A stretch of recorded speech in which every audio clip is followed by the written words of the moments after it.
Shalom and welcome to the Middle East Report. In this programme today, we'll be asking what a Joe Biden presidency will mean for Israel and the Middle East.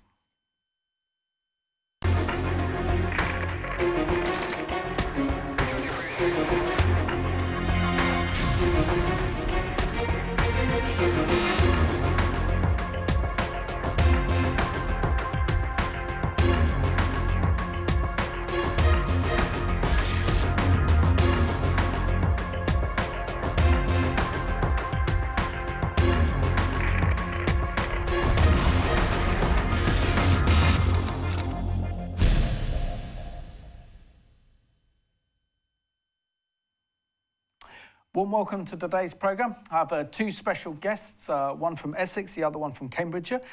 Firstly, great to have you back on the programme, Peter. Nice to be here again, Simon. Thank you.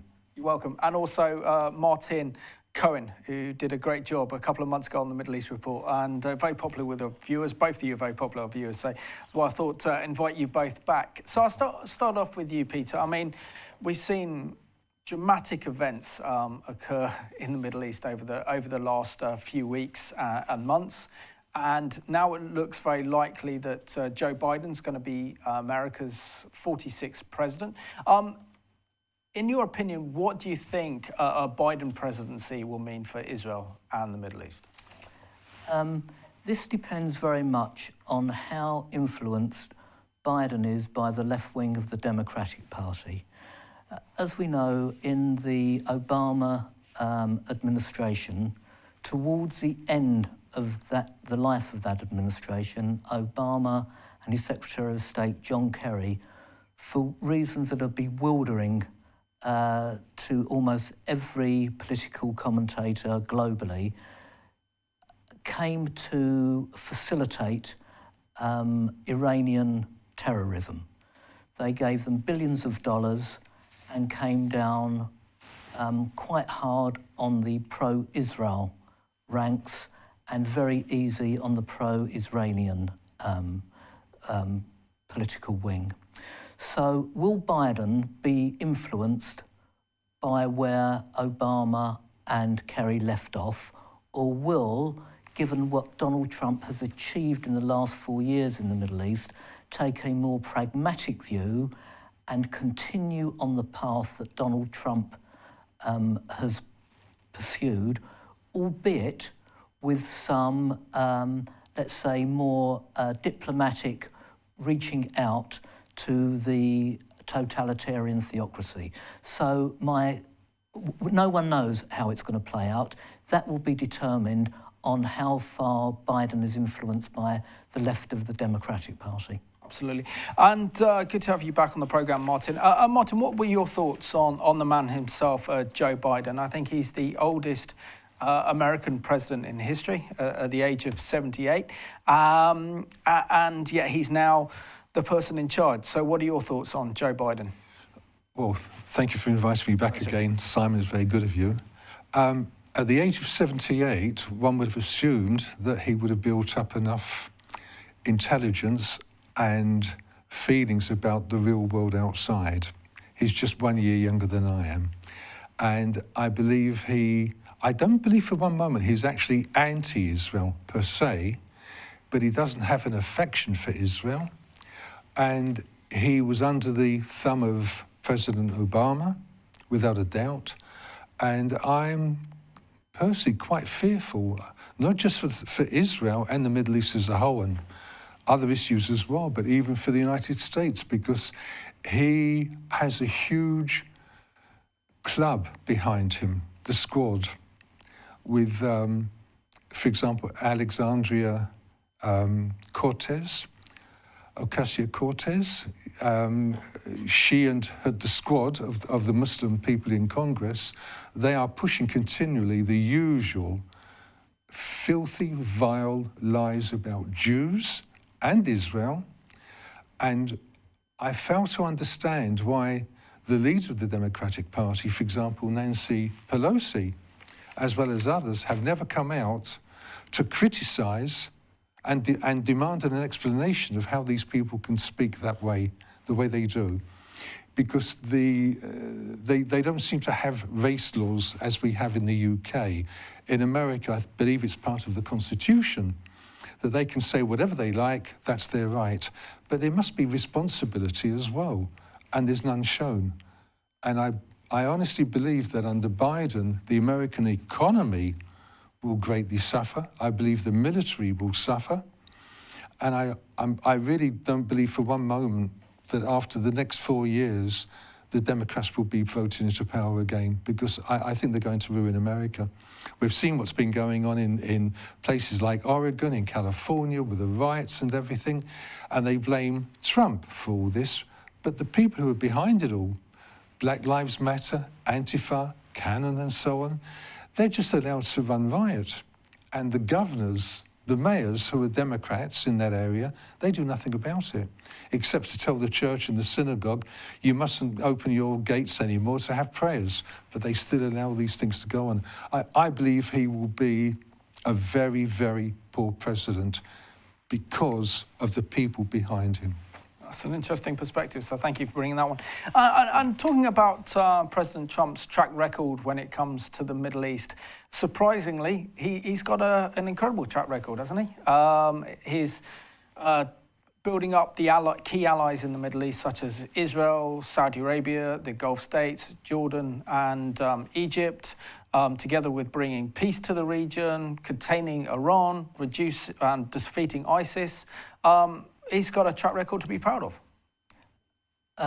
Unfortunately, if one listens to and reads mainstream media, that is an impression that is alien to the real geopolitical facts on the ground. Undoubtedly, Trump's record in the Middle East in terms of bringing around implacable enemies is better than any other politician, not only of this generation, but of previous generations. And he started a trend which I believe there is no turning back, because the moderate Sunni countries recognise that Israel can be a true friend, and their real enemies in the region are the non-Arab Shia totalitarian theocracy of Iran. Trump has set in place something that is unstoppable. There are now regular daily flights between Israel and the Gulf Arab states. Tourism, technology, military equipment, business liaisons.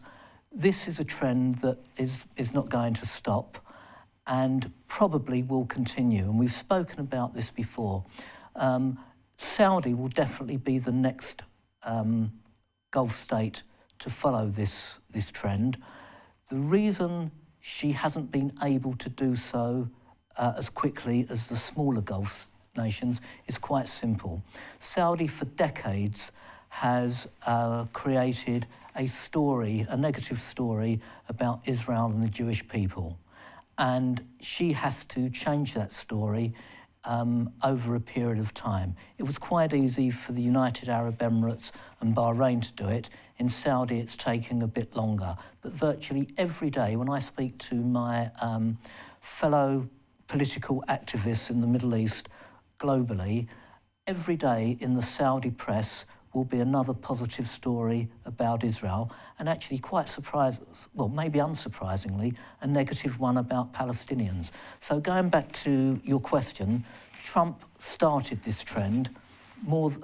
He's been really successful, and we can see that in the relationships and connections that are currently developing and are ongoing between Israel and the other moderate Gulf Arab states. Absolutely. And Martin, I have to say about President Trump, surely he's going to go down in history as the closest president or the closest friend that Israel's ever had in the White House. Not only did he say he was going to move the US embassy from Tel Aviv to Jerusalem, he did so. He did that to mark Israel's 70th anniversary as a nation reborn. He recognised Israeli sovereignty over the Golan Heights. His administration also recognised the fact that the Jewish settlements in Judea and Samaria are not illegal under international law. And he's done more to support Israel than any other previous president. What do you think of President Trump and his 4 years in office towards Israel? As I believe it's just been noted earlier, he's without a doubt been the best president for the state of Israel.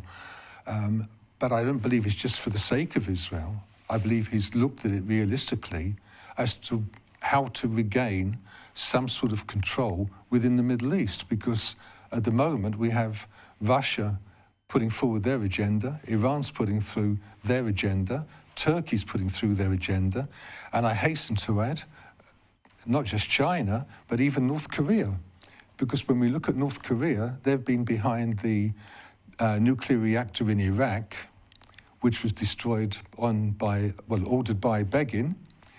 And the Americans have stated quite frankly that if that nuclear reactor had never been destroyed, there wouldn't have been a Gulf War. Israel's destroyed a nuclear reactor in Syria.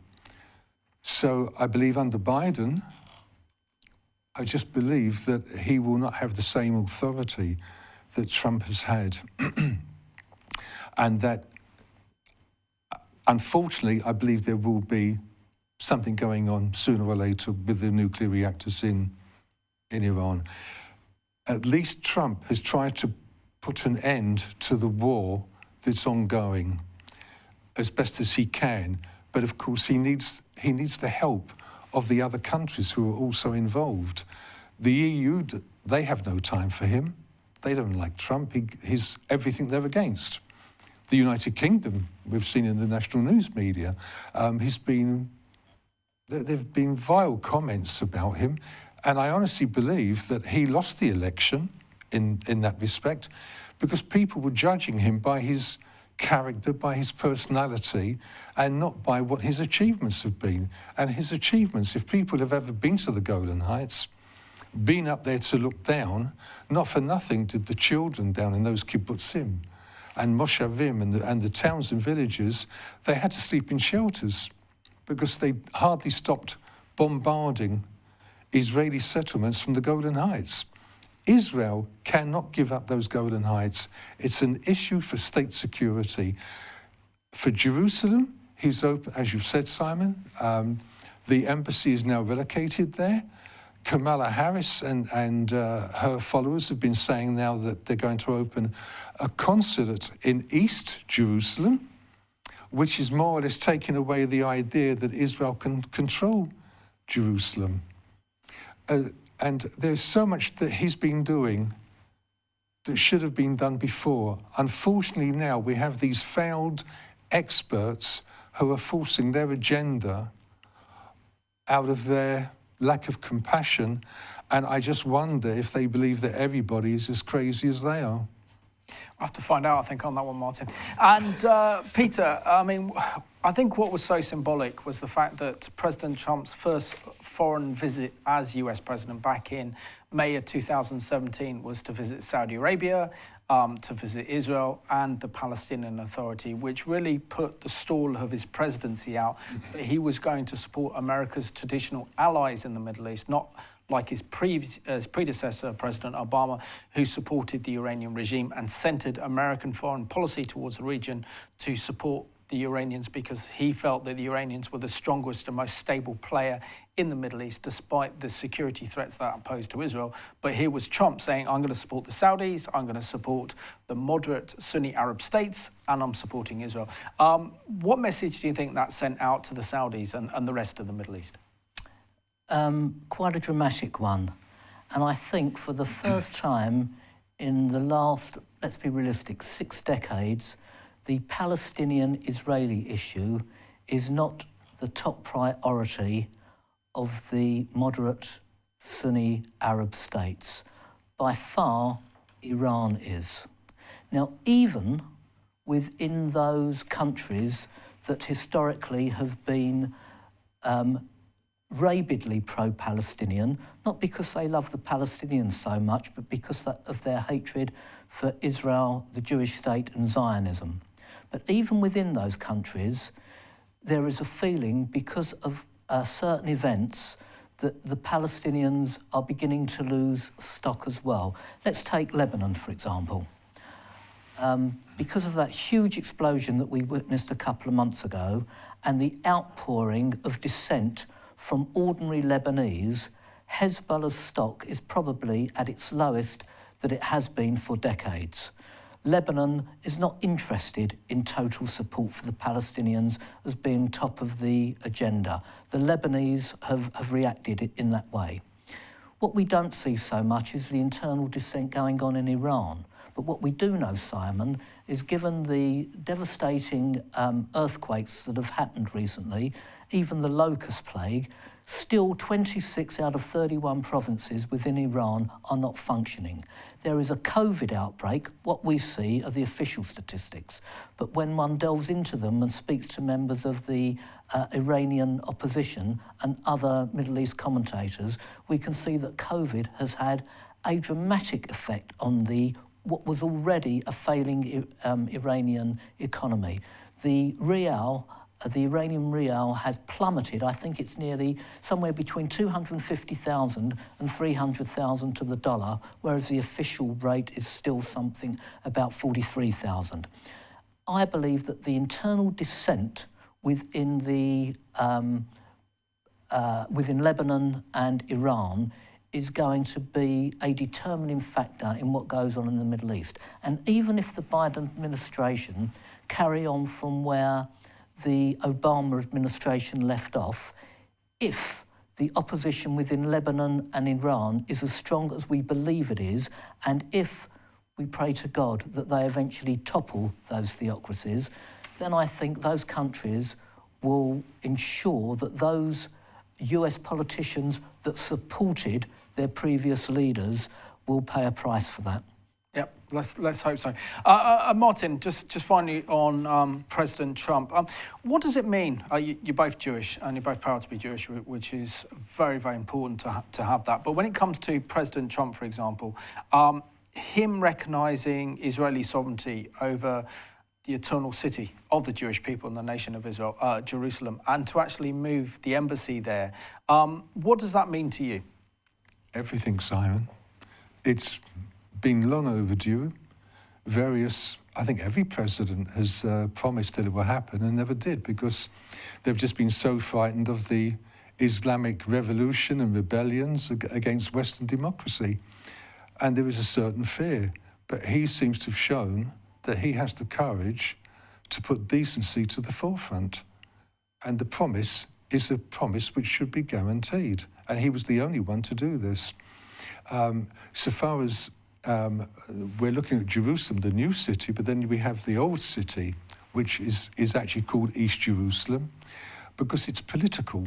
And that goes back to when Transjordan invaded and they took control of Judea and Samaria, the West Bank.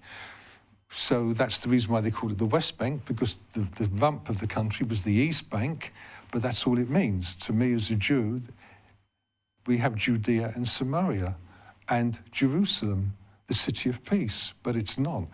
The Arabs claim ownership of it, and quite frankly, one of the people that was so idolized by the West because he wore a patch, General Moshe Dayan, I blame him for the current situation, because he was actually given the keys to Jerusalem at the end of the Six-Day War. And he turned around and he said, no, you keep. I mean, how idiotic can that be? No other country would even think of doing this. And yet he did it. And he was an idol for many, many people, not just Jewish, but non-Jewish as well. And when we look at the old city, we have 4 different districts. We have Christian, Armenian, Muslim, and Jewish. And the only part that, if you like, we have had real resemblance to is where the Kotel is, the wall, the Western Wall. And if you've been to Jerusalem, I know, Simon and Peter, and you'll see these huge blocks of stones which were the part of the Western Wall, and on top of those, the much smaller stones. They were put there to stop the Muslims throwing rocks down onto the Jews praying down below.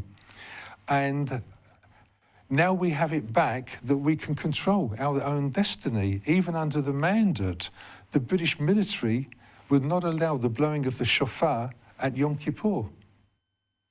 They wouldn't dare dream of doing that to the Muslims, would they?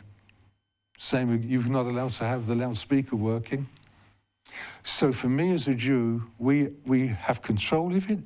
Everybody, anybody can go there, unless of course they're a terrorist. But anybody, Christian, Jew, it's open to the world. Under the British, it was not allowable. Under the Muslims, it's not allowable. One final thing, if I may, on this.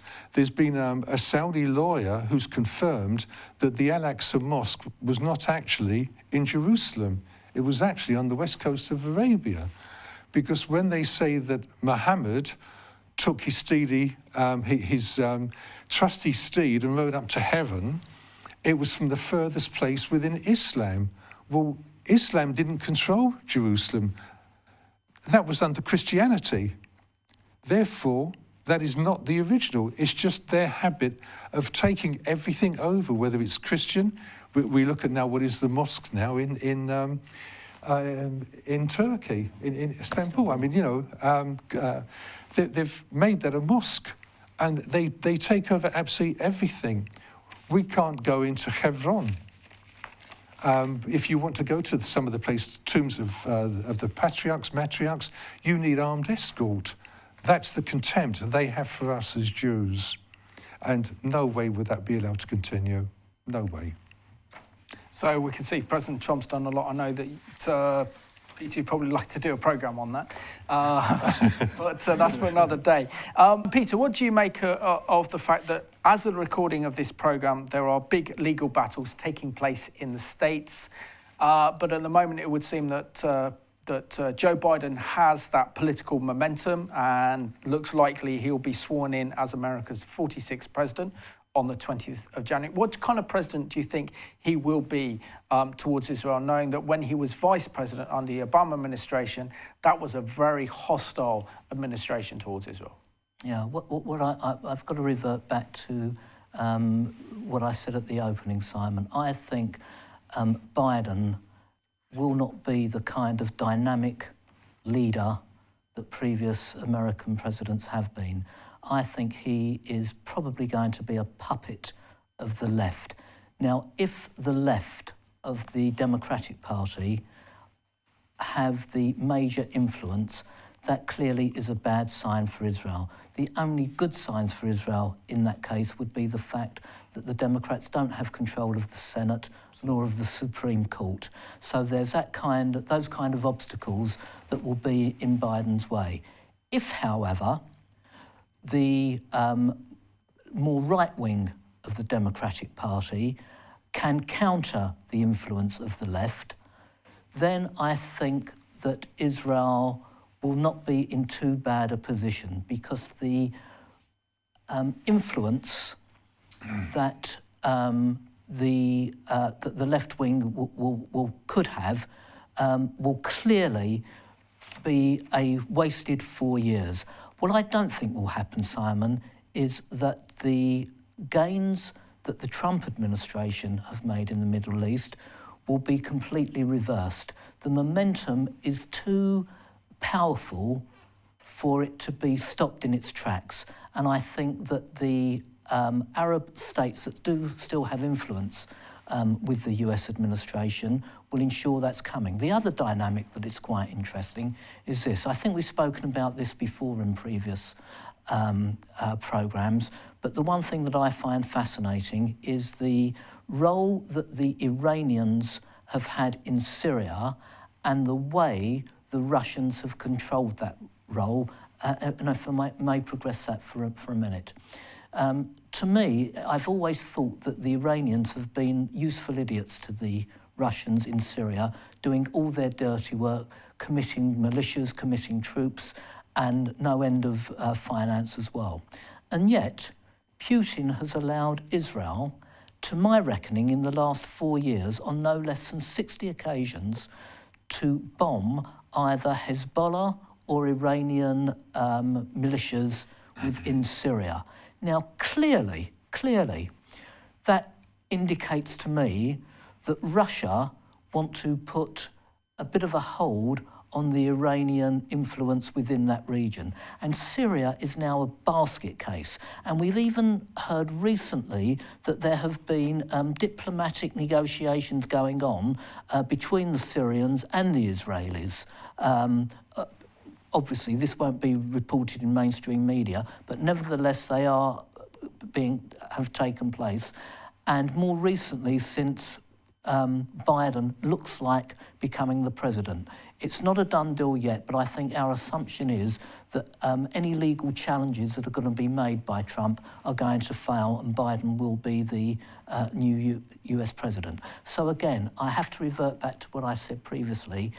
The way that this administration will be a good or bad influence on the Jewish state will be simply a matter of how influential and powerful the left wing of the Democratic Party will be. Very good analysis. And Martin, when it comes to the Palestinian Authority themselves, and Mahmoud Abbas, the leader of the Palestinian Authority, has actually described the relationship between the US and the PA as absolutely disastrous and catastrophic during President Trump's 4 years in office. They cite the fact that he blames the Palestinians on their lack of progress or wanting to progress with the peace process, their failure to stop the incitement and hatred directed at Israel and the Jewish people, and their financial support for Palestinian terrorists in Israeli prisons. And this has resulted in the US government stopping all funding to the Palestinian Authority, closing down the PLO's office in Washington, D.C. But isn't there a great danger now, particularly as the issue of Palestine is such a key component of the left, that Biden will be under so much pressure to actually concede a Palestinian state? And where will this lead the peace process? Because what we've seen that President Trump has adopted a different approach by actually allowing Israel to make peace with the Arab states without having to go through the Palestinian Authority to get a peace deal. And the danger isn't there, that that Biden presidency will bring the PA out from the cold and refund the Palestinian Authority without them having any checks or balances, without them having to reform their education system and actually confront the issue of their hatred towards Israel? Well, Simon, I think I believe it's going to be a real problem, because if they actually are able to carry out what seems to be their intention, which is being stated quite openly, opening the consulate in East Jerusalem, to reopen talks with the Palestinians, or as some people call them, the Fakestinians, I believe it's going to create a lot of problems, not just for Israel, but also the Gulf states, because they've had enough of the Palestinians. Don't forget, when Kuwait was invaded, they actually came out throwing sweets around and cheering and clapping. When they were behind the Iraqi army from going in. They actually backed them. So really the only state at the moment in that area that supports the Palestinians, Hamas, Hezbollah, Iran, is Qatar. And that, surprisingly, is where there's a huge US naval base there as well. So I believe that if they're going to start funding the Palestinian Authority again, which is really just a political wing of the PLO, which is the most successful terrorist group in world history. Back in the 1980s, the US State Department was querying where the missing billions are that have been given to the PLO. This continues, and if they're going to put in more money, where will the money go? Who will be controlling it?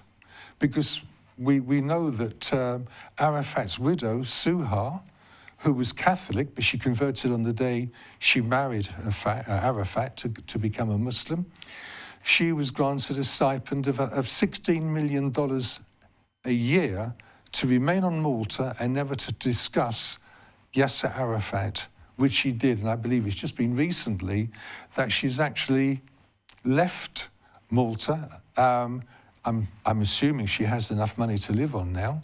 I'd like to think so. You know, she obviously is quite wealthy. I believe she's actually living on the Riviera now, but nobody really knows where that money goes. We know that they have wonderful buildings, wonderful homes, offices and everything. We don't know how much has been stashed away. And that is the huge problem. The money will not go to the people in Palestine any more than it will do in the Lebanon or any other Arab country. So let's go to an excellent report by CBN, produced by Chris Mitchell, that looks at the fact that a Biden presidency will mean for the funding and support of UNRWA that teaches Palestinian children to hate Israel in their education system. For the Biden campaign, a renewed Iranian nuclear deal would be on the table. While President Trump made history with the Abraham Accords, some believe a Biden White House would renew focus on the Palestinians. A Biden presidency would return to the policies of both the Obama administration and Clinton administration. We're giving precedence to the achievement of a Palestinian state based on the 67 borders with East Jerusalem and its capital. While the Biden-Harris website does not address the issue directly, Senator Harris told the Arab American News, "We are committed to a two-state solution, and we will oppose any unilateral steps that undermine that goal. We will also oppose annexation and settlement expansion. And we will take immediate steps to restore economic and humanitarian assistance to the Palestinian people." In 2018, the Trump administration ended funding to UNRWA, the UN Relief and Works Agency for Palestinian refugees. Over a period of 2.5 years, he got information to show that the UNRWA was actually a terrorist advocate, and he did what needed to be done and cut them off. UNRWA is making every sign that they expected Biden to reverse that process. David Badin has investigated UNRWA for 2 decades. The United Nations Relief and Works Agency is a terror advocate openly, without any. They don't mince words about it. They with military training in their schools, with school books which praise those who murder Jews, with school books which get children in the mornings that start their day with singing songs about wiping out the state of Israel. This is not appropriate for a United Nations agency. More than 300,000 young Palestinians attend these schools in the West Bank, Gaza, and Jerusalem. Badin asked Vice President Biden about UNRWA in 2016. Biden's written response said in part, "While there is still work to be done, Palestinian government has made significant progress in reducing inflammatory rhetoric and revising official textbooks." Now, I want to be very fair about this. If UNRWA had shown signs that they were having a new curriculum, listening to feedback, you'd have to be fair about it. But they're not. And UNRWA is continuing to teach the theme, right of return by force of arms, as their theme. CBN News reached out to the Biden campaign for a response on aid to UNRWA, but has yet to get a reply. In a documentary produced by Badin's group in 2019, filmmakers asked students in a Bethlehem Palestinian refugee camp about what they're taught. There's no two-state or one-state solution. There's only one state, and it will be Palestine forever. And what was taken by battle will be reconquered through battle. With teaching like this, Badin sees UNRWA inciting an entire generation of Palestinians away from peace. Chris Mitchell, CBN News, Jerusalem.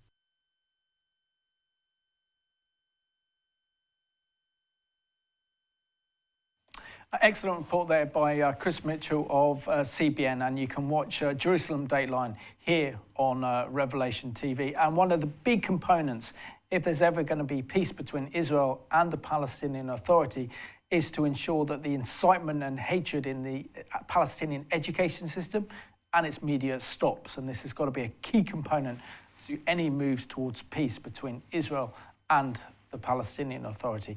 I want to bring in something interesting, Peter, and that's to acknowledge the fact that, as we mentioned earlier in the program, that Joe Biden is 78. It looks very unlikely that he would actually survive a full 4 years in office, which essentially means that the Democrat Party are grooming his Vice President, Kamala Harris, to replace him and become America's next, maybe the 47th president.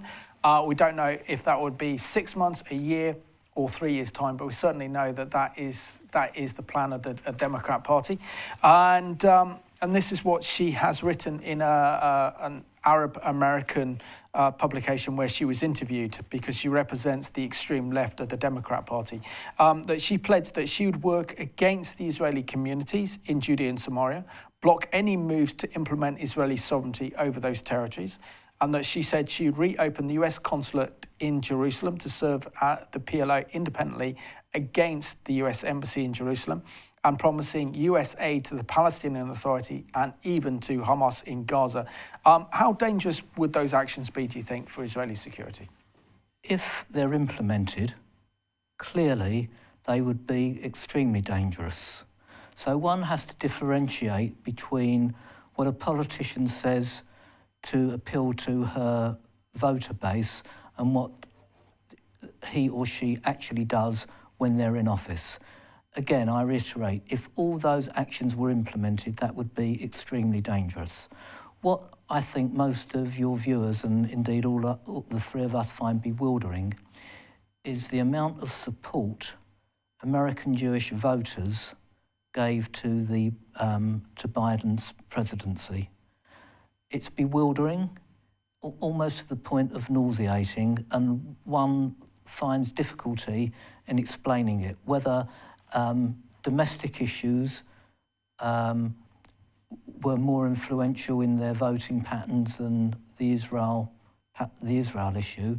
But to us, as pro-Israel Zionists sitting in the UK, it is staggering that Trump received, I think, only 28% support from the American Jewish vote, and Biden gaining the rest. Now, if there is to be a peace with the Palestinians, in my mind, the first thing that should be tackled by any administration is influencing the Palestinians to renege on their charters. The Palestinian charters that guide the West Bank population originated in 1964, amended in 1968, and the Hamas Charter that guides the Gazan population are probably two of the most Jew-hating documents since the Nazi manifesto of the 1930s. Mein Kampf. Within both, there is not any chance of a peaceful solution. In fact, both charters demand the overthrow of the Jewish state of Israel by terrorist means. So any administration that wants to tackle peace between the two parties, and neither of us know whether there's going to be a Palestinian state or not, but clearly the charters have to be investigated, and more importantly, Simon, they have to be stopped as part of the curriculum within the Palestinian community. If we get to that stage, then possibly there is a chance for peace. But 4 decades now, 5 decades, of Palestinians have been brought up of a diet that is anti-Semitic, anti-Zionist, anti-Jewish state, anti-peace, etc., etc. How can one overturn that if not with the support of Western democracies? Absolutely. And Martin, one thing that concerns me greatly is the fact that many of Kamala Harris's supporters in the far left of the Democrat Party are actually calling for Biden's presidency, or if Kamala Harris becomes president later on down the line, that America would close its embassy in Jerusalem and move it back to Tel Aviv.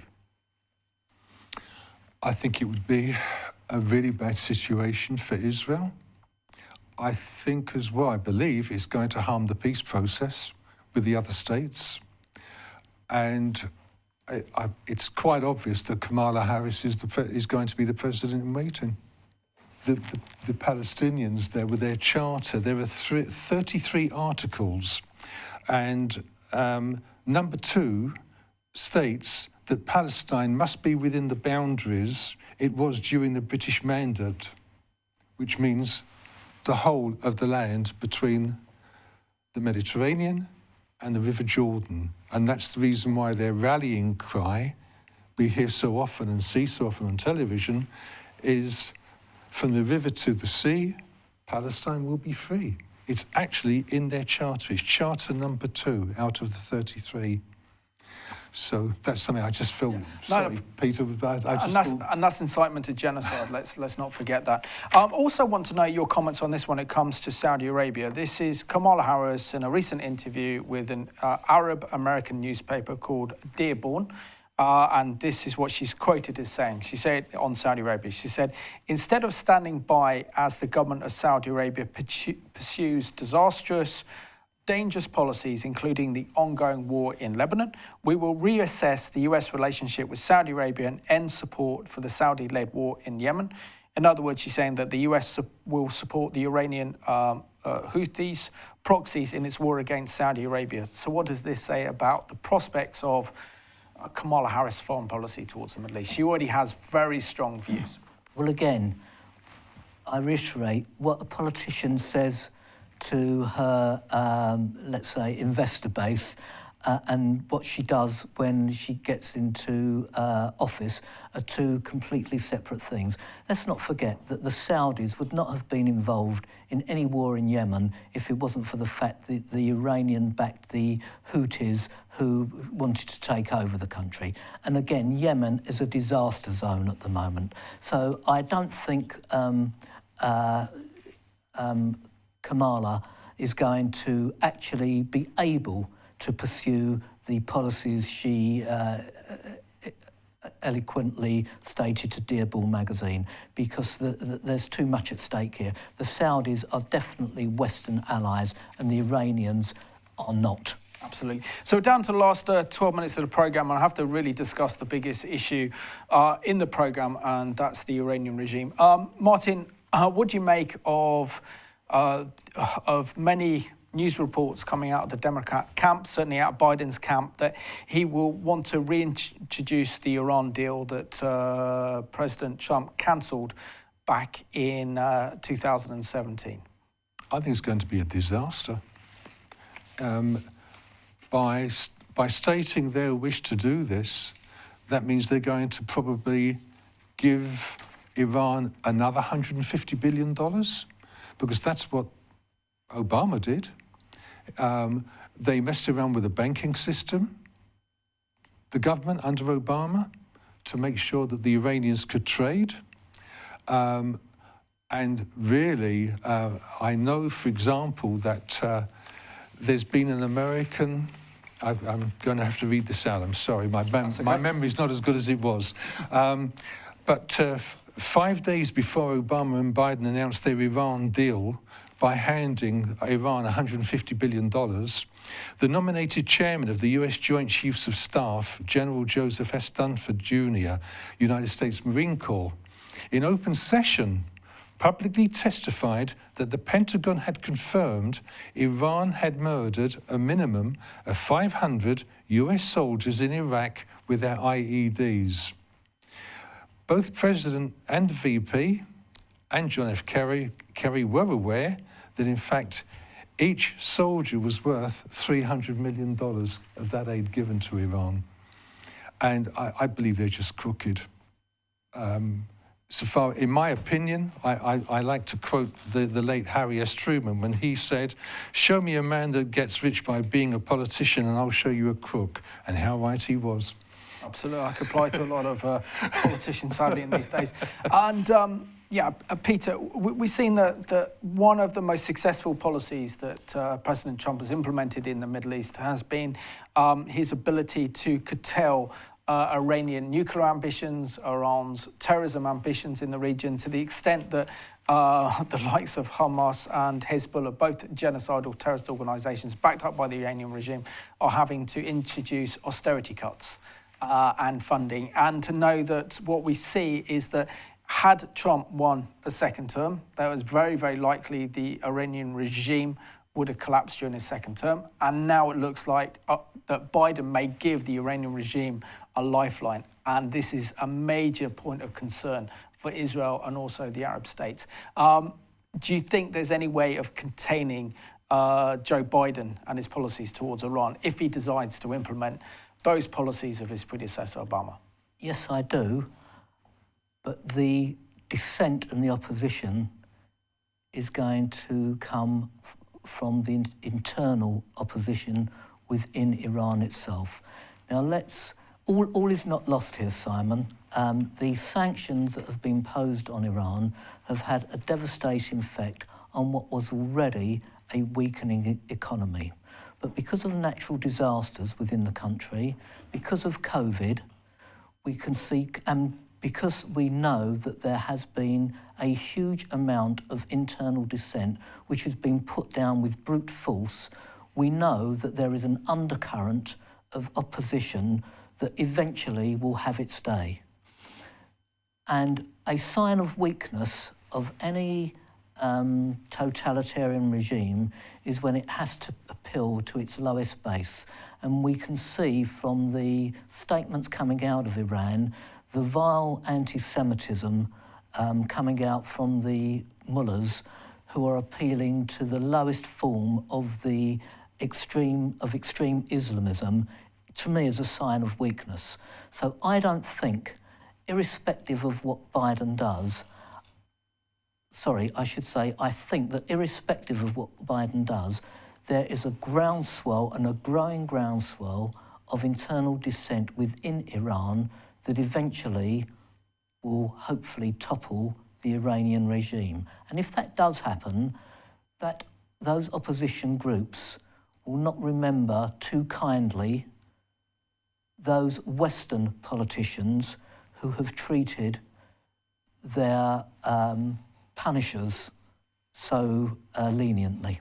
Absolutely. Martin, it's interesting that Dr. Mordecai Kedar, who's one of the world's leading experts on Islam and the Arab world, has effectively called on the Israeli Prime Minister Benjamin Netanyahu to form in this interim period between the end of the Trump administration and the beginning of the Joe Biden presidency, if things continue as they are now, to actually implement a plan of creating a Sunni Israel bloc in the Middle East, that Israel would form a strategic partnership with Saudi Arabia, with the Gulf states, with Egypt and Jordan, and maybe some North African states, to come up as a major force against the refunding of the Iranian regime by the US administration, the restarting of the Iran nuclear program, and to actually put the brakes and limit America's influence in the Middle East. What do you think of such an idea?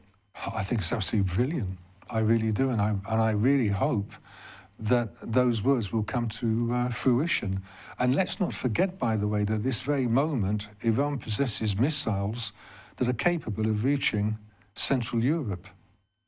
So perhaps the EU need to start taking into account and start re-examining its own policies regarding Iran and Israel. And really, there's still so much work to be done to get peace. But when we have countries now at the moment like Turkey, North Korea, who are investing in these countries along with China, it's going to be a very hard battle.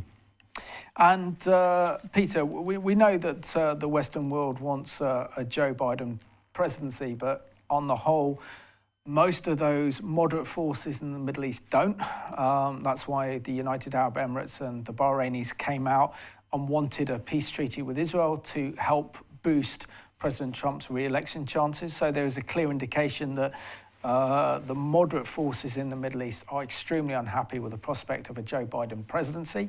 And the world may want a Joe Biden presidency, but the reality is that the world, and the Middle East in particular, was safer under President Trump's presidency. Would you agree? I definitely agree with that, with those sentiments, Simon. But we are where we are. We've got 4 years probably now of a Biden administration. We know that his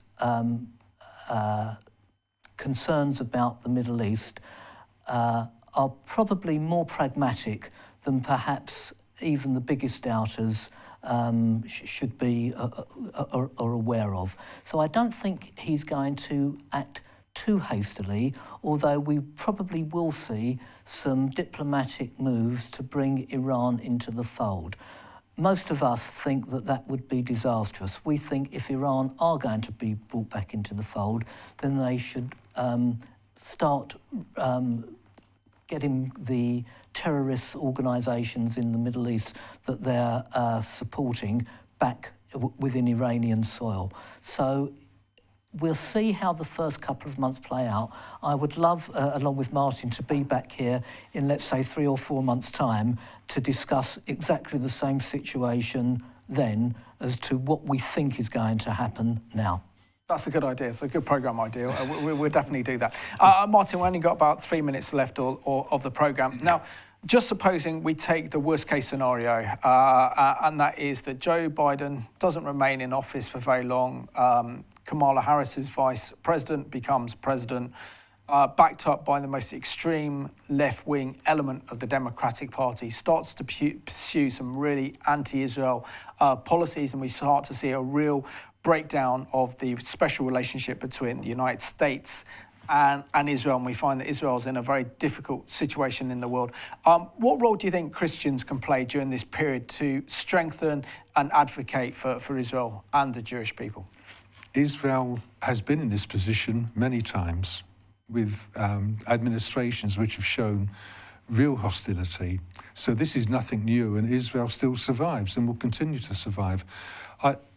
You've asked me a very good question again there. I was in Texas visiting my daughter and her family, and on the way back from San Antonio, we drove past a building there, and I'm just looking out the window, you know, admiring the scenery, and I saw this building with all these Israeli flags everywhere.